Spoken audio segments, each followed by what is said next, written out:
Después de 18 años sin una sola llamada, sin un mensaje, sin siquiera saber si yo estaba viva o muerta, mi hijo Miguel me envió una invitación elegante impresa en papel dorado. Querida mamá, te invitamos a nuestra cena navideña. Ha pasado demasiado tiempo. Firmado con letra perfecta, con amor, Miguel y Sofía. 20 años, 2 décadas completas donde para el yo simplemente no existía. Ni cuando me operaron del corazón, ni cuando perdí mi trabajo, ni cuando tuve que vender todo para sobrevivir. Nada, silencio absoluto. Pero ahora, justo cuando mis negocios prosperaban y mi nombre aparecía en las revistas de empresarios exitosos de Guanajuato, ahora sí se acordaba de que tenía madre. La ironía me dolía tanto que tuve que sentarme para no desmayarme. Este mismo hijo que me había dicho a los 17 años, prefiero irme con papá y Patricia. Ellos sí tienen dinero. Contigo solo voy a ser un muerto de hambre toda la vida, ahora me escribía con amor. Pero lo que él no sabía, lo que ninguno de ellos imaginaba, es que yo ya llevaba 6 meses investigando cada movimiento de su vida. Perfecta, y lo que había descubierto me había confirmado exactamente lo que esperaba. Mi invitación navideña tenía un precio muy específico. Sigue mi historia hasta el final y comenta la ciudad desde donde me estás viendo para saber qué tan lejos ha llegado mi relato. Mi nombre es Elena Morales, tengo 65 años y durante 47 años de mi vida creí que ser buena madre significaba sacrificarlo todo por los hijos. Qué equivocada estaba. Cuando Miguel nació, yo tenía apenas 18 años. Su padre, Roberto, trabajaba como mecánico y yo limpiaba casas para que no nos faltara nada. Vivíamos en una casita de adobe en las afueras de León, pero era nuestro hogar. Miguel era mi mundo entero. Le compraba los tenis más caros, aunque yo caminara con los zapatos rotos. Le pagaba clases de inglés, aunque comiera frijoles toda la semana. Cada peso que ganaba era para él, para su futuro, para que tuviera las oportunidades que yo nunca tuve. Recuerdo perfectamente las mañanas cuando Miguel tenía 8 años. Yo me levantaba a las 4 de la madrugada para hacerle el desayuno perfecto, huevos con jamón, jugo de naranja recién exprimido, pan tostado cortado en triángulos como a él le gustaba. Después corría a mi primer trabajo limpiando la casa de la señora Rodríguez. Luego al segundo trabajo en la oficina del licenciado Martínez y por las tardes vendía tamales en la esquina de la preparatoria para pagarle sus libros y uniformes. Miguel nunca supo que muchas noches yo me acostaba sin cenar para que él tuviera dinero para sus gastos escolares. Nunca supo que vendí mis aretes de oro, los únicos que tenía de mi mamá, para comprarle su primera computadora. Nunca supo que trabajé dobles turnos durante 3 años para pagarle el curso de computación que tanto quería. Durante 16 años fuimos una familia humilde pero unida. Roberto trabajaba duro, yo también, y Miguel era un niño brillante. Sacaba puras buenas calificaciones, era educado, me ayudaba en casa. Los domingos íbamos al Parque Central de León, comprábamos elotes y Miguel me contaba sus sueños. Quería ser ingeniero, tener una empresa, ayudarme a comprar una casa más grande. Cuando sea grande, mami, te voy a dar todo lo que te mereces, me decía abrazándome fuerte. Todos los vecinos me decían, qué suerte tienes, Elena. Ese niño va a ser tu orgullo, y yo les creía. Vivía para esas palabras, para esa promesa de que tanto sacrificio valdría la pena. Pero cuando Miguel cumplió 16 años, todo cambió. Roberto conoció a Patricia Hernández, una mujer divorciada que tenía una boutique de ropa cara en el centro de León. Patricia tenía dinero, carro del año, una casa en el fraccionamiento más exclusivo de la ciudad, casa con cochera para 3 carros, jardín con piscina, muebles importados, todo lo que nosotros nunca pudimos tener. Los cambios en Roberto fueron graduales, pero devastadores. Primero empezó a llegar tarde, siempre con alguna excusa del trabajo. Después empezó a criticar todo, que la casa estaba vieja. Que la comida era siempre lo mismo, que yo no me arreglaba como las señoras de la ciudad. Finalmente empezó a hablarle a Miguel sobre las oportunidades que nos perdíamos por vivir así. Mira, hijo, le decía Roberto, hay gente que vive mejor que nosotros, gente que puede darte una educación de verdad, contactos importantes, un futuro prometedor. Tu mamá es muy buena persona, pero a veces el amor no es suficiente. Yo escuchaba esas conversaciones desde la cocina y sentía como mi mundo se desmoronaba pedazo por pedazo. Roberto estaba sembrando veneno en la mente de mi hijo y yo no sabía cómo detenerlo. La confrontación fue brutal. Roberto llegó una noche con olor a perfume caro y me dijo: Elena, esto ya no funciona. Patricia me ofrece una vida que tú nunca podrás darme. Me voy con ella. Cuando le reclamé por nuestro hijo por los años juntos, él se rió. Miguel ya está grande, que decida con quién quiere vivir. Y mi hijo, mi niño, al que había criado con tanto amor, me miró directo a los ojos y dijo: mamá, lo siento, pero papá tiene razón. Con Patricia voy a poder estudiar en una escuela privada, voy a tener carro, voy a conocer gente importante.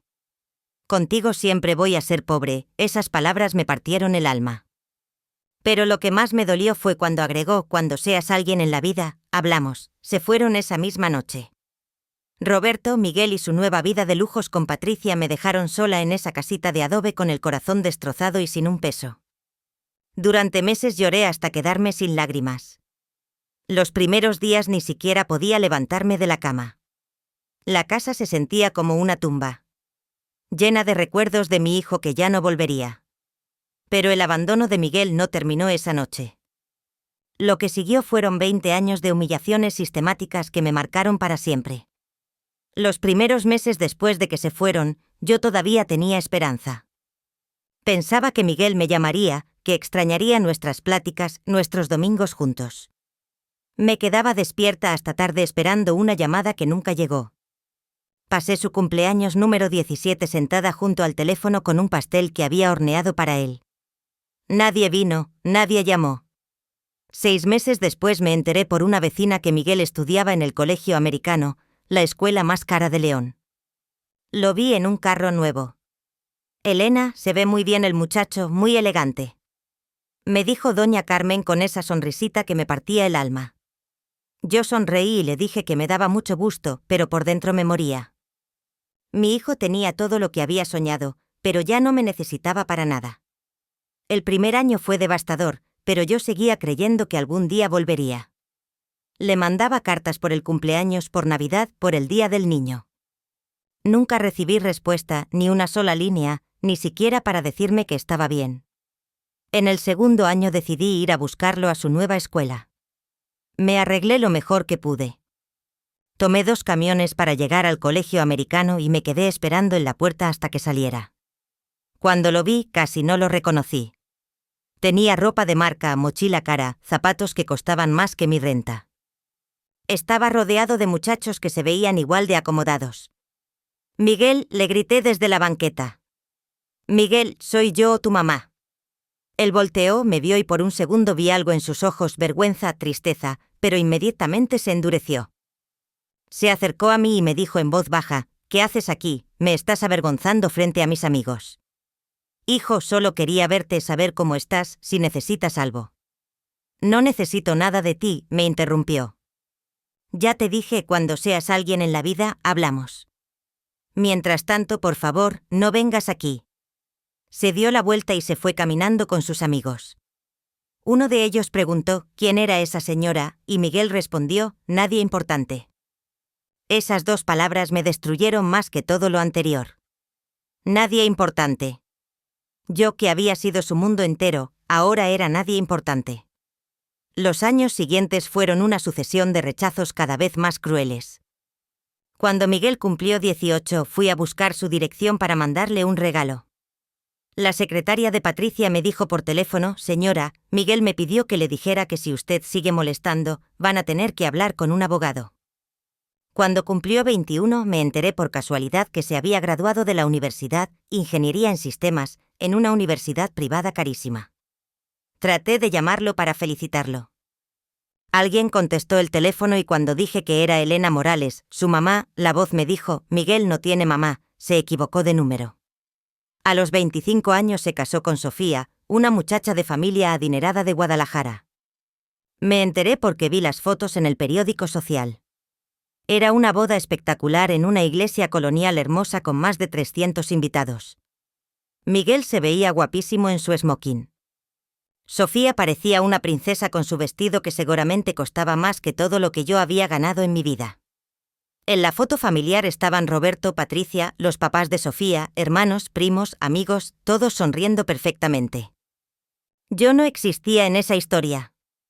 Era como si Miguel hubiera nacido huérfano y Patricia fuera su verdadera madre. Esa noche lloré como no había llorado desde que se fueron. No era solo el dolor de no haber sido invitada a la boda de mi único hijo. Era el dolor de haber sido borrada completamente de su vida, como si los 16 años que vivimos juntos nunca hubieran existido. Pero lo que más me dolió fueron las declaraciones que dio Miguel al periódico. El reportero le preguntó sobre su familia y él respondió: «Soy muy afortunado de tener a Patricia, que me crió con tanto amor y me dio todas las oportunidades. Ella es mi verdadera madre. Sin ella yo no sería nada». Patricia, mi Patricia, la mujer que llevó cuando Miguel ya tenía 16 años y se llevó a mi hijo con dinero, ahora era su verdadera madre. Y yo que me partí el lomo trabajando para él desde que nació, que vendí todo lo que tenía para darle lo mejor, yo era nadie. Los años siguientes fueron más de lo mismo. Silencio absoluto. Cuando me operaron del corazón a los 55 años, estuve 3 días en terapia intensiva. Pensé que tal vez Miguel se enteraría y vendría a verme. Los doctores me preguntaban por mis familiares, por alguien a quien llamar en caso de emergencia. «No tengo a nadie», les decía. Y era verdad, mi único hijo vivía en la misma ciudad, pero para él yo no existía. Cuando salí del hospital, débil y asustada, doña Carmen me ayudó a llegar a casa. «¿No va a venir Miguel a cuidarte?», me preguntó. «Miguel está muy ocupado», le mentí. Pero la verdad es que Miguel no sabía que su madre había estado a punto de morir y aunque lo hubiera sabido, probablemente no le habría importado. Durante todo este tiempo yo seguía limpiando casas, vendiendo comida, haciendo cualquier trabajo para sobrevivir. Vivía al día sin ahorros, sin seguridad, sin nadie que me cuidara cuando estaba enferma. Mientras tanto, Miguel construía su imperio de tecnología con el dinero y las conexiones de Patricia. Vivía en casas cada vez más lujosas, viajaba por el mundo, se codeaba con empresarios importantes y yo seguía siendo nadie importante. Pero lo que ellos no sabían es que cada rechazo, cada humillación, cada ninguneo me estaba forjando por dentro. Me estaba convirtiendo en algo que nunca había sido, una mujer que ya no iba a mendigar amor de nadie. Lo que cambió mi vida para siempre sucedió hace exactamente 5 años cuando cumplí 60 años. Ese día, sentada sola en mi casita de adobe con una velita en un cupcake que me había comprado en la tienda, tomé la decisión más importante de mi existencia. Ya no iba a vivir esperando las migajas de cariño de nadie. Esa noche, mientras miraba las 4 paredes que habían sido testigos de mis lágrimas durante 2 décadas, algo se encendió dentro de mí. Una fuerza que no sabía que tenía, una determinación que venía desde lo más profundo de mi alma. «Elena», me dije en voz alta, «o te levantas ahora o te quedas aquí para siempre esperando que alguien venga a salvarte». Al día siguiente empecé a caminar por las calles de León con una mirada diferente. Ya no veía solo las casas donde había limpiado durante años. Veía oportunidades. Durante tantos años había entrado a esas mansiones como empleada, pero ahora las observaba como empresaria. Conocía cada detalle de cómo vivían las familias ricas, que compraban, que les gustaba, que necesitaban. Fue ahí donde nació mi primera idea de negocio. Las señoras para las que trabajaba siempre se quejaban de que no encontraban artesanías mexicanas de verdadera calidad para decorar sus casas o para regalar. Querían piezas únicas hechas a mano, pero con acabados perfectos. Y yo sabía exactamente dónde encontrarlas. Con los pocos ahorros que tenía, apenas 3.000 pesos, empecé a viajar a los pueblos alrededor de León, San Miguel de Allende, Dolores Hidalgo, Guanajuato, capital. Busqué a los artesanos más talentosos. Les propuse trabajar exclusivamente para mí. Les aseguré pagos puntuales y precios justos. Pero lo que realmente me diferenciaba era mi conocimiento del mercado. Yo sabía exactamente qué querían mis clientas porque había estado en sus casas, había escuchado sus conversaciones, había visto sus gustos. No era solo una vendedora de artesanías, era una curadora de estilo que entendía a la perfección el mercado de lujo. Los primeros meses fueron durísimos. Trabajaba 18 horas diarias. Por las mañanas seguía limpiando casas para tener dinero para comer. Por las tardes visitaba artesanos. Por las noches empacaba productos y hacía las cuentas. Pero por primera vez en mi vida trabajaba para mí misma. Mi primera venta grande fue espectacular. La señora Rodríguez, para quien había limpiado durante 10 años, estaba organizando una cena para los socios del club de golf. Necesitaba centros de mesa únicos para impresionar a sus invitadas. Le mostré unas piezas de Talavera combinadas con textiles y choles que había mandado hacer especialmente. Le encantaron tanto que me compró 20 juegos completos y me recomendó con todas sus amigas. En 6 meses había dejado de limpiar casas. En 1 año tenía una lista de espera de clientes. En 2 años abrí mi primera tienda en el centro histórico de León. En 3 años tenía 3 tiendas y estaba vendiendo por internet a toda la República. Pero lo que realmente cambió mi destino fue cuando conocí al arquitecto Ramón Guerrero. Él estaba diseñando un hotel boutique en San Miguel de Allende y necesitaba una decoración completamente mexicana, pero con estándares internacionales. Me contrató para todo el proyecto. El hotel fue un éxito rotundo. Salió en revistas internacionales y de repente todos los hoteles de lujo querían trabajar conmigo. A los 4 años de haber empezado con 3,000 pes, ya tenía un negocio que facturaba más de 20 millones de pesos anuales, pero no me detuve ahí. Con las ganancias empecé a comprar propiedades, primero en León, después en San Miguel de Allende, luego en Guanajuato capital. Mi estrategia era simple pero efectiva. Compraba casas coloniales en mal estado en el centro histórico. Las restauraba con artesanos locales, manteniendo su autenticidad, y las convertía en hoteles boutique o las vendía a extranjeros que buscaban casas de ensueño en México. En 2 años tenía un portafolio de 15 propiedades. Hace 1 año, cuando cumplí 64, ya era oficialmente millonaria. No solo en pesos, sino en dólares. Tenía propiedades por más de 5 millones de dólares. Un negocio de artesanías que operaba en todo México y exportaba a Estados Unidos y una reputación como una de las empresarias más exitosas del Bajío. Pero lo más importante de todo era lo que había descubierto sobre mí misma. Yo no era la mujer débil y dependiente que Miguel había dejado atrás. Yo era una mujer inteligente, trabajadora, visionaria, que solo había necesitado una oportunidad para brillar. La pobreza no había sido mi destino, había sido mi punto de partida. Cuando las revistas de negocios empezaron a escribir artículos sobre mi historia, cuando me invitaron a conferencias para empresarios, cuando mi nombre apareció en la lista de mujeres más exitosas de Guanajuato, algo curioso empezó a pasar. De repente, después de 20 años de silencio absoluto, mi teléfono empezó a sonar. Primero fue Roberto, una llamada perdida, después un mensaje. Elena, supe de tu éxito. Me da mucho gusto. Deberíamos platicar. Borré el mensaje sin responder. Después fue Patricia. Un mensaje en Facebook. Hola, Elena. Qué orgullo ver todo lo que has logrado. Miguel siempre habla de ti con cariño. Mentira descarada. Bloqueé su perfil, pero la llamada que estaba esperando llegó hace exactamente 3 meses. Era una voz que no había escuchado en 20 años, pero que reconocí inmediatamente. Mamá, soy Miguel. Esas 3 palabras que había esperado escuchar durante 20 años finalmente llegaron. Pero ya no me provocaron la emoción que había soñado. Mi corazón no se aceleró, mis ojos no se llenaron de lágrimas.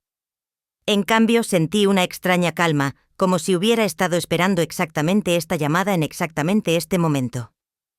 Hola, Miguel, le respondí con una voz tranquila que ni yo misma reconocí. Mamá, he estado pensando mucho en ti últimamente. Supe por las noticias todo lo que has logrado y estoy muy orgulloso.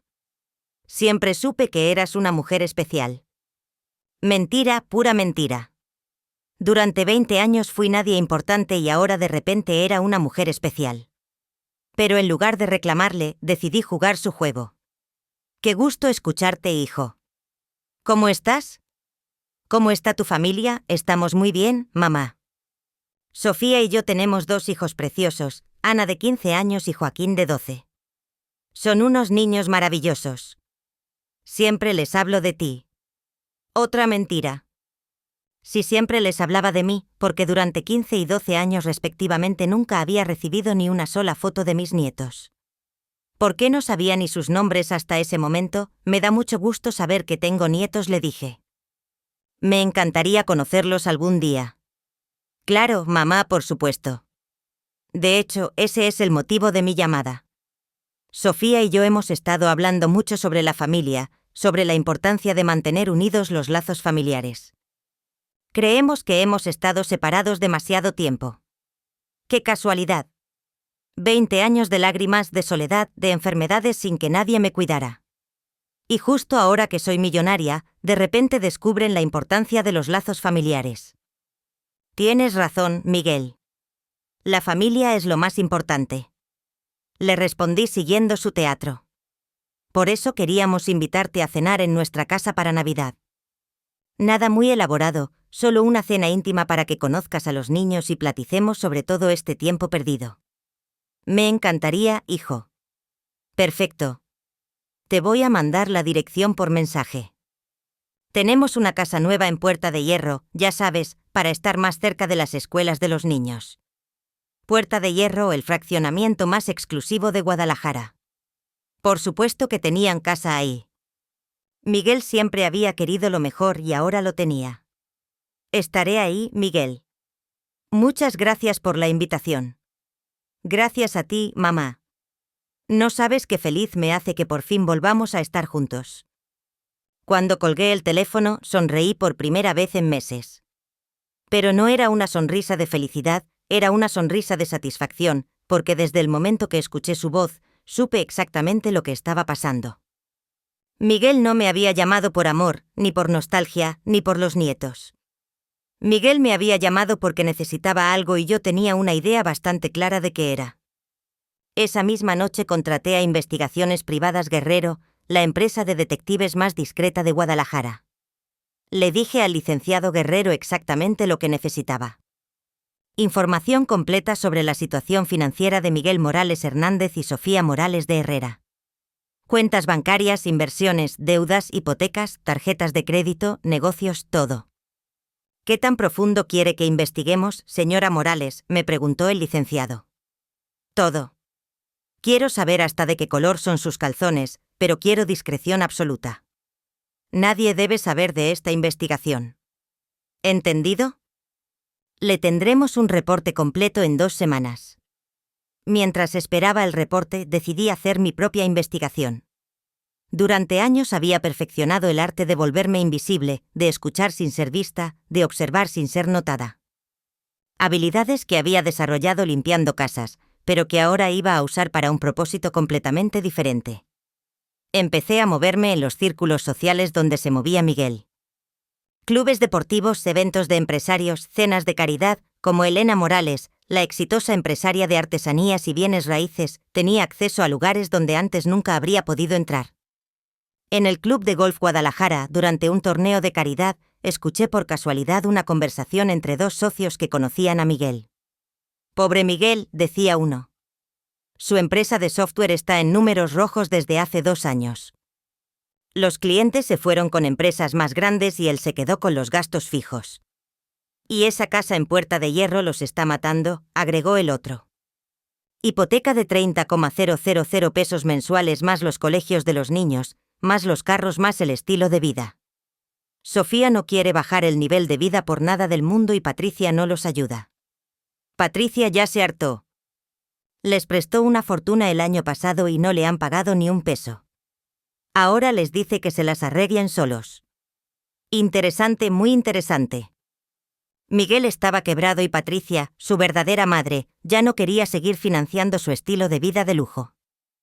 Una semana después, en una cena de empresarios en el Hotel Villamontaña, me senté casualmente en la mesa de al lado de un contador que trabajaba para empresas de tecnología. La crisis del sector tecnológico ha sido brutal, le comenté durante la conversación. Conozco a varios empresarios que han sufrido mucho. Sí, es terrible. Empresas que facturaban millones ahora están cerrando. Hace poco tuve que decirle a un cliente que si no conseguía capital fresco en los próximos 3 meses, tendría que declararse en bancarrota. ¿Qué tipo de empresa? Software para pequeñas empresas. El dueño es un tipo joven, tiene familia, casa. No quiere aceptar que su modelo de negocio ya no funciona. Se llama Miguel Albo Morales, creo. Bingo. Mi hijo no solo estaba en problemas financieros, estaba al borde de la bancarrota. Cuando llegó el reporte de Investigaciones Privadas Guerrero, tuve que sentarme para procesarlo completamente. Era peor de lo que había imaginado. Miguel debía hipoteca de la casa, 4.2 millones de pesos. Tarjetas de crédito 850,000 pesos. Préstamos bancarios 1.3 millones de pesos. Deuda con Patricia 2.1 millones de pesos. Impuestos atrasados 680,000. Deudas con proveedores 420,000 es. Total 9,57 millones de pesos de deuda. Sus ingresos de los últimos 6 meses prácticamente cero. Pero lo más interesante del reporte era una nota al final. El señor Morales ha estado investigando activamente el patrimonio de Elena Morales Guerrero en Internet y redes sociales. Ha consultado artículos de prensa sobre su éxito empresarial y ha preguntado discretamente a contactos sobre su situación financiera actual. Ahí estaba la confirmación de lo que ya sabía. Miguel no me había llamado por amor filial. Me había llamado porque había descubierto que su mamá pobre se había vuelto millonaria y necesitaba desesperadamente que alguien lo salvara de la bancarrota. Durante las siguientes semanas, mientras me preparaba para la cena navideña, tuve que tomar varias decisiones importantes. La primera era qué papel iba a interpretar durante la cena. La madre dolida que reclama por 20 años de abandono. La mujer exitosa que presume sus logros. La abuela emocionada que solo quiere conocer a sus nietos. Decidí ser la madre ingenua y generosa que Miguel recordaba, la mujer que siempre había puesto a la familia por encima de todo, que siempre había estado dispuesta a sacrificarse por sus seres queridos, porque estaba segura de que esa era exactamente la Elena que él necesitaba para su plan. La segunda decisión era que llevara a la cena. Miguel esperaría un regalo costoso, algo que demostrara mi nueva capacidad económica. Pero yo tenía algo mucho mejor preparado. En mi caja fuerte junto a las escrituras de mis propiedades y los documentos de mis empresas, guardé una carpeta especial, una carpeta que contenía cada detalle de la situación financiera de Miguel, fotografías de sus deudas, copias de sus estados de cuenta, reportes crediticios y algo más. Documentos que él ni siquiera sabía que existían. Porque durante investigaciones había descubierto algo fascinante. La casa de Puerta de Hierro, esa mansión de 4,200,000 es que estaba asfixiando financieramente a Miguel, tenía un problema legal muy interesante en su hipoteca, un problema que podía resolverse muy fácilmente si uno tenía el dinero suficiente y los contactos adecuados. El 24 de diciembre, mientras me arreglaba para ir a la cena navideña, me miré al espejo y vi a una mujer completamente diferente a la que Miguel había abandonado 20 años atrás. Ya no era la Elena pobre, desesperada, que mendigaba amor. Era Elena Morales, empresaria exitosa, millonaria, mujer independiente, que no necesitaba a nadie para ser feliz. Pero esa noche, por unas horas, iba a volver a ser la Elena que Miguel necesitaba que fuera, hasta el momento preciso en que decidiera revelar quién era realmente. Ahora, el 24 de diciembre a las 7 de la noche llegué a la dirección que Miguel me había enviado. La casa era espectacular, una mansión de 2 pisos con jardines perfectamente cuidados, cochera para 4 carros y una fachada que gritaba, aquí vive gente exitosa, todo exactamente como Miguel siempre había soñado. Toqué el timbre con mi mejor sonrisa preparada. La puerta se abrió y ahí estaba mi hijo, 41 años, todavía guapo, vestido con ropa cara, pero se veía tenso. Detrás de él apareció una mujer elegante, rubia, maquillada perfectamente. Sofía, mi nuera, a quien veía por primera vez en persona. «Mamá», gritó Miguel con una sonrisa enorme y me abrazó fuerte. «No sabes qué feliz me hace verte». Por un segundo mi corazón de madre quiso creer que era sincero, pero había aprendido a distinguir entre el amor verdadero y la actuación. «Hola, hijo», le respondí abrazándolo de vuelta. «Qué gusto estar aquí, mamá». Ella es Sofía, mi esposa. Sofía, por fin conoces a mi mamá. Sofía se acercó con una sonrisa que no le llegaba a los ojos. Elena, qué placer conocerte. Miguel me ha hablado tanto de ti. Otra mentira, pero yo seguí el teatro. El placer es mío, Sofía. Tienes una casa hermosa. Gracias. Es nuestro pequeño refugio. Pasa, pasa, ponte cómoda. La casa por dentro era como una revista de decoración, muebles caros, obras de arte, tecnología de última generación. Todo perfecto, todo costoso, todo pagado con dinero que ya no tenían. «Abuela», gritaron 2 voces desde la escalera. Bajaron corriendo 2 niños preciosos. Ana, de 15 años, alta y elegante como su madre. Joaquín, de 12 años, con los ojos de Miguel, pero más dulces. Hola, mis amores, les dije con lágrimas genuinas en los ojos. Por primera vez en la noche, mi emoción era real. Estos eran mis nietos, los únicos inocentes en toda esta situación. Abuela, ¿es cierto que tienes hoteles y que sales en las revistas?, me preguntó Joaquín con esa curiosidad inocente de los niños. Es cierto, mi amor. La abuela ha trabajado mucho para tener sus negocios. ¿Y es cierto que antes eras muy pobre?, preguntó Ana con la crueldad involuntaria de los adolescentes. Un silencio incómodo llenó la sala. Miguel y Sofía se veían mortificados. Sí, mi amor. Antes era muy pobre, pero eso me enseñó el valor del trabajo y de la familia. La cena transcurrió con conversación superficial. Miguel y Sofía me contaron sobre sus viajes, sus proyectos, la escuela de los niños. Todo sonaba maravilloso, pero yo podía ver la atención detrás de las sonrisas. Cada vez que mencionaban un gasto nuevo, se miraban entre ellos con preocupación. Después de la cena, mientras Sofía llevaba a los niños a sus cuartos, Miguel sirvió 2 copas de vino y finalmente llegamos al verdadero motivo de la invitación. Mamá, quería platicar contigo sobre algo importante, me dijo sentándose más cerca en el sofá. Claro, hijo. Dime. Bueno, como te decía por teléfono, Sofía y yo hemos estado pensando mucho en la familia, en todo el tiempo que perdimos, en la importancia de estar unidos. Sí, hijo, yo también he pensado mucho en eso y también hemos estado pensando en el futuro, en los negocios, en las oportunidades. Sofía y yo tenemos una idea increíble para un proyecto nuevo. Ahí venía. El verdadero motivo de todo este teatro.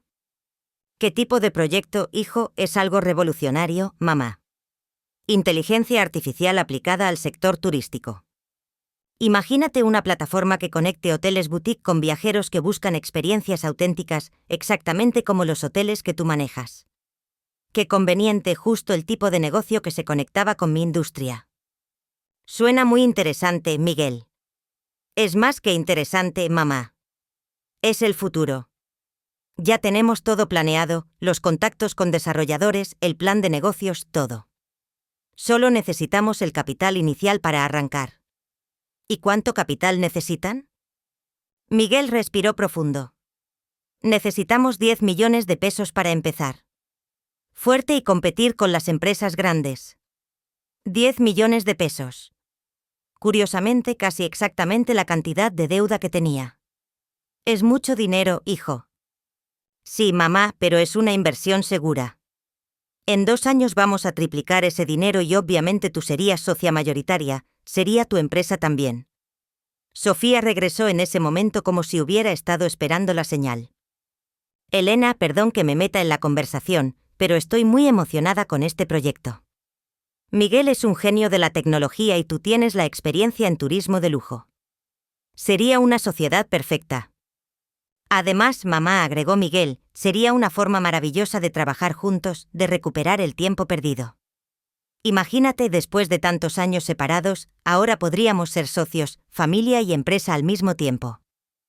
La manipulación era tan obvia que casi me daba risa. Primero el chantaje emocional del tiempo perdido, después la promesa de ganancias millonarias. Finalmente la fantasía de la familia unida trabajando junta. Es una propuesta muy tentadora, les dije.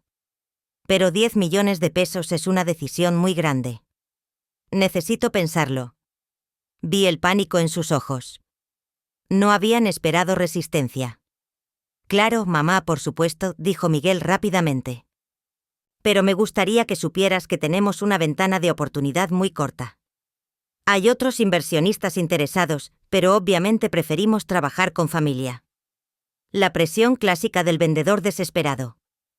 Crear urgencia artificial para forzar una decisión rápida. Entiendo, hijo. Es solo que he aprendido a ser muy cuidadosa con las inversiones. ¿Cuidadosa?, preguntó Sofía con una sonrisita. Elena, disculpa que te diga, pero tú empezaste con 3.000 pesos y ahora tienes millones. Obviamente sabes tomar riesgos inteligentes. Ahí estaba la confirmación final. Sabían exactamente cuánto dinero tenía y cómo lo había conseguido. Esta cena no era una reconciliación familiar, Era una emboscada financiera perfectamente planeada. Tienes razón, Sofía. Sí sé tomar riesgos inteligentes. Me levanté del sofá y fui por mi bolsa. De hecho, traje algo que creo que les va a interesar mucho. Saqué mi portafolio de cuero negro y lo puse en la mesa de centro. Miguel y Sofía se acercaron expectantes, pensando que estaba sacando un cheque o documentos de inversión. Antes de tomar cualquier decisión sobre negocios, les dije con una sonrisa dulce, me gusta conocer muy bien a mis socios potenciales. Abrí el portafolio y saqué la primera carpeta.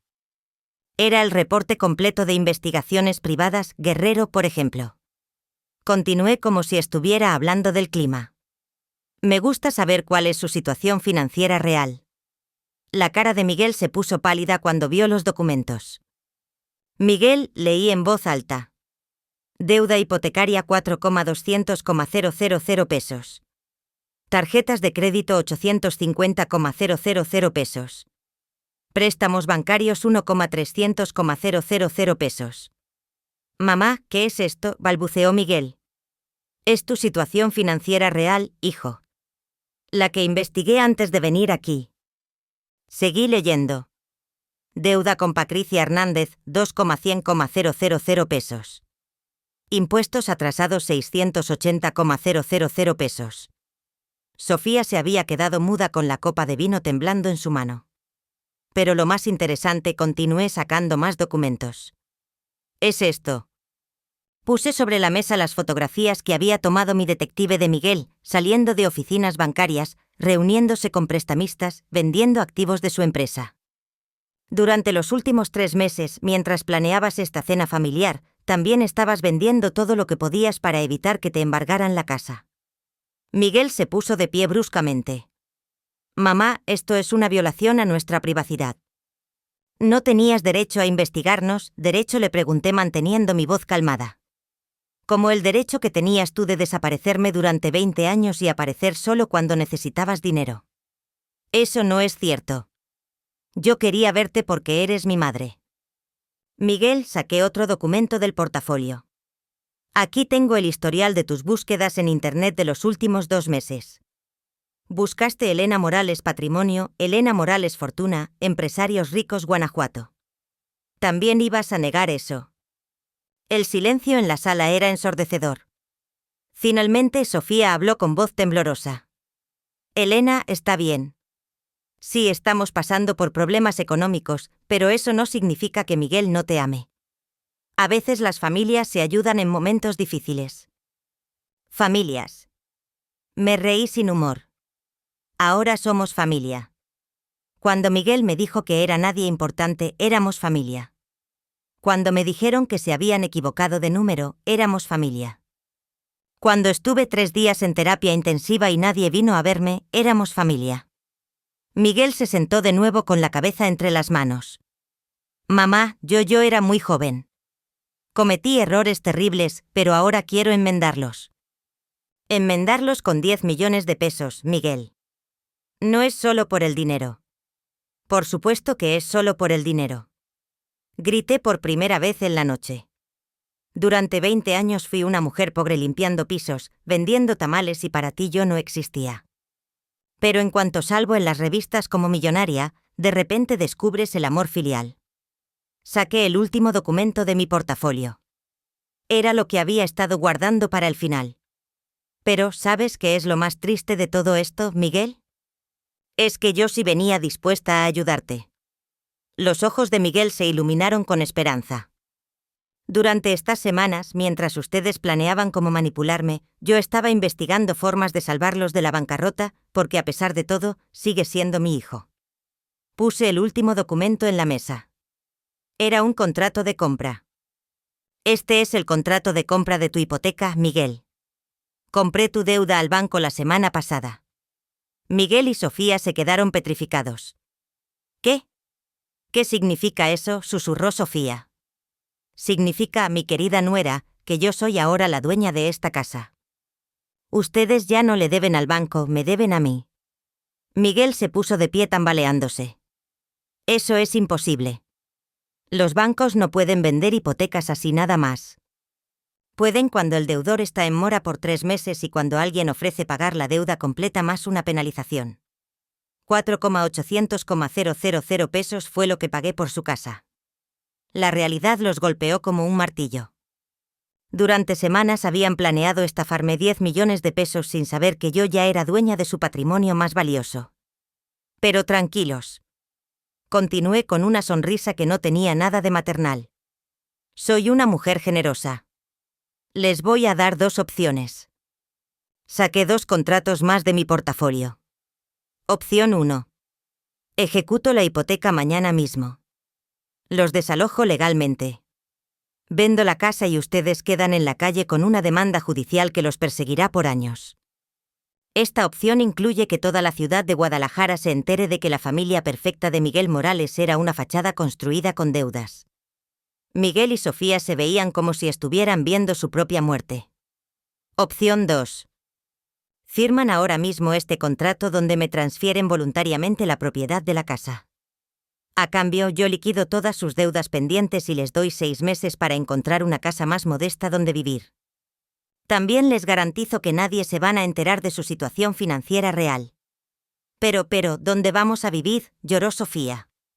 Donde vive la gente normal, Sofía, en una casa acorde a sus ingresos reales, no a sus fantasías de grandeza.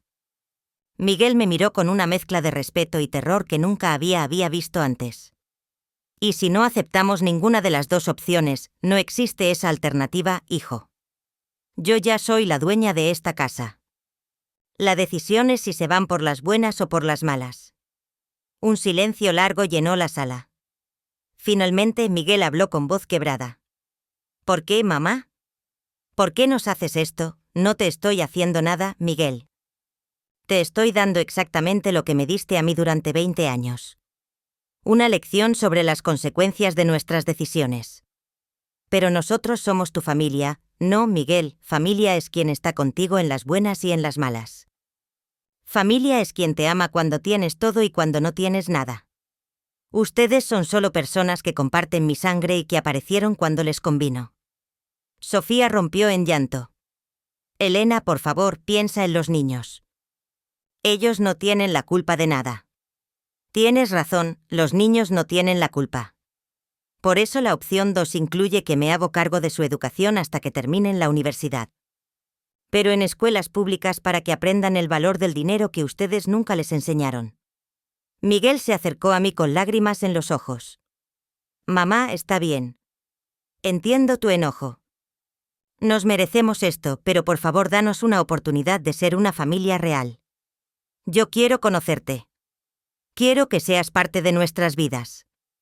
Quiero que mis hijos tengan a su abuela. Esa oportunidad la tuviste durante 20 años, Miguel. Cada día que pasó sin que me llamaras, cada cumpleaños mío que ignoraste, cada momento que necesité a mi hijo y no estuviste, esa era tu oportunidad.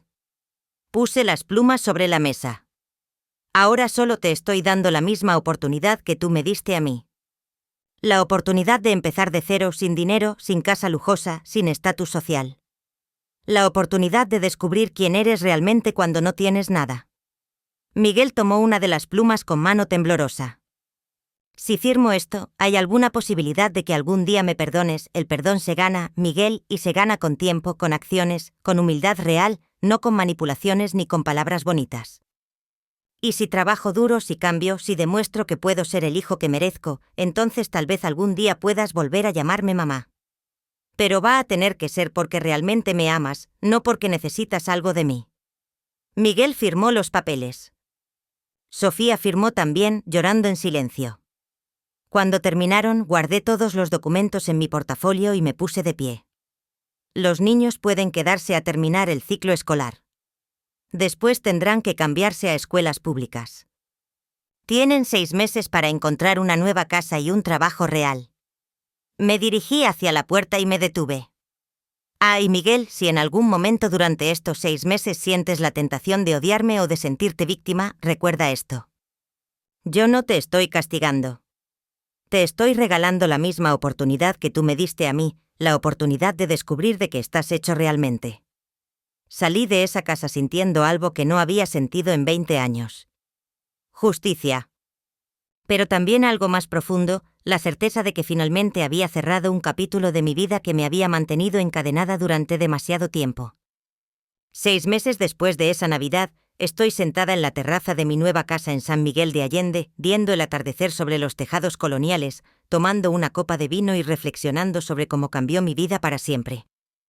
La casa de Puerta de Hierro la vendí 3 meses después de que Miguel y Sofía se mudaran. La compró una familia de empresarios de Monterrey por 6 millones de pesos. Con esa ganancia, junto con la liquidación de las deudas de Miguel, recuperé mi inversión y obtuve una ganancia considerable. Miguel cumplió su palabra. Encontró trabajo como programador en una empresa de software de Guadalajara.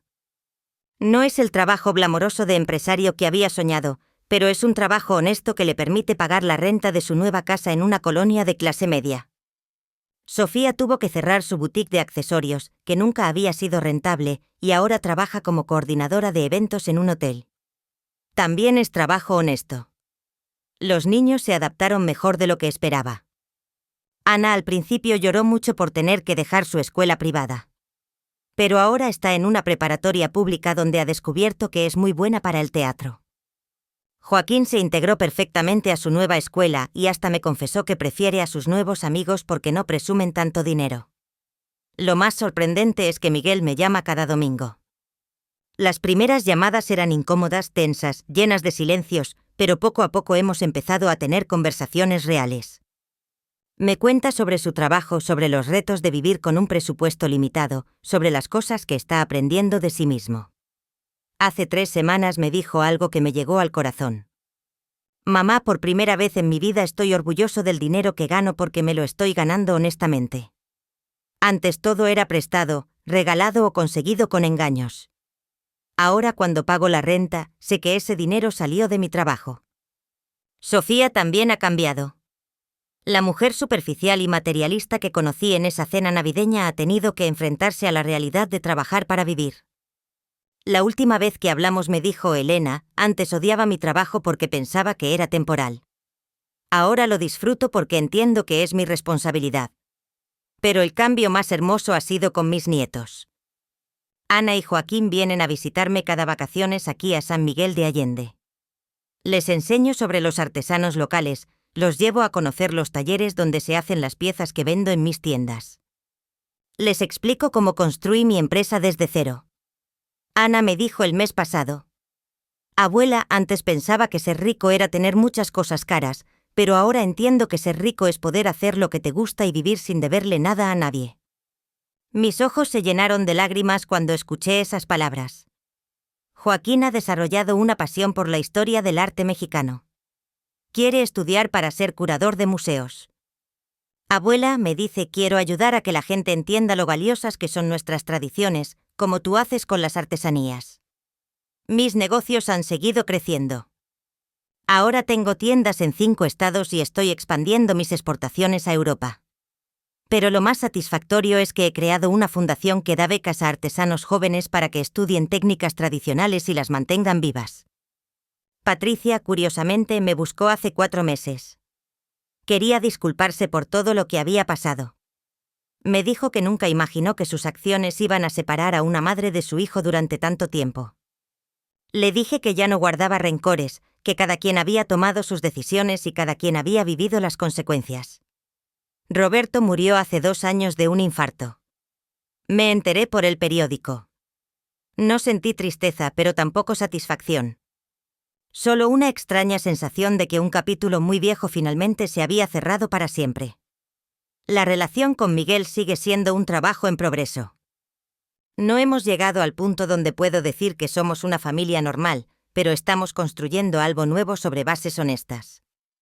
Él está aprendiendo a amarme sin necesitar nada de mí y yo estoy aprendiendo a confiar en él sin olvidar las lecciones del pasado. Hace un mes, Miguel me propuso algo que me sorprendió. Me dijo que había estado ahorrando dinero para pagarme por la educación de los niños. Mamá, sé que dijiste que te harías cargo, pero quiero pagar yo la colegiatura de Ana y Joaquín. Necesito demostrarme a mí mismo que puedo ser responsable de mi familia. Le dije que podía hacerlo, pero solo si no se endeudaba para ello. Si tienes el dinero ahorrado, úsalo. Si no lo tienes, no te preocupes, que para eso estoy yo. Es un equilibrio delicado entre apoyarlo y no permitir que vuelva a caer en patrones del pasado. También he estado saliendo con alguien, se llama Diar, Raúl Mendoza. Es viudo, tiene 70 años, es médico retirado y vive aquí en San Miguel de Allende. Lo conocí en una exposición de arte y hemos desarrollado una amistad hermosa que está convirtiéndose en algo más profundo. Raúl me dice que admira mi fuerza, pero también me ha enseñado que está bien ser vulnerable con las personas que se lo merecen. Elena me dijo la semana pasada, has pasado tantos años siendo fuerte para todo el mundo, que te olvidaste de que también tienes derecho a ser cuidada. Lo que más me gusta de Raúl es que me conoció cuando ya era exitosa, pero se enamoró de la mujer que limpiaba pisos y vendía tamales. Esa mujer que luchó sola durante 20 años me dice, esa es la mujer de la que me enamoré. El dinero y el éxito solo son bonos adicionales. He aprendido que el verdadero éxito no se mide en millones de pesos o en casas lujosas. El verdadero éxito se mide en la paz que sientes cuando te ves al espejo, en la capacidad de dormir tranquila, sabiendo que no le debes nada a nadie, en tener personas en tu vida que te aman por quien eres, no por lo que tienes. Mi historia no es una historia de venganza, aunque así puede parecer desde afuera. Es una historia de justicia, de límites, de aprender a valorarse a una misma. Durante 20 años viví mendigando amor de personas que no sabían darlo. Ahora vivo rodeada de personas que me aman genuinamente y eso no tiene precio. A las mujeres que están escuchando mi historia y que tal vez están pasando por situaciones similares, quiero decirles esto. Nunca es demasiado tarde para empezar de nuevo. Nunca es demasiado tarde para descubrir de qué están hechas. Nunca es demasiado tarde para dejar de mendigar amor y empezar a exigir respeto. Yo empecé mi nueva vida a los 60 años. Ustedes pueden empezar la suya a cualquier edad. No necesitan ser millonarias para ser libres. Solo necesitan decidir que valen más de lo que les han hecho creer. La vida me enseñó que el amor real no puede comprarse, pero el respeto sí puede exigirse.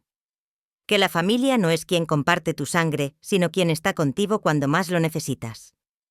Que nunca es demasiado tarde para ser la protagonista de tu propia historia en lugar de ser la víctima de las decisiones de otros.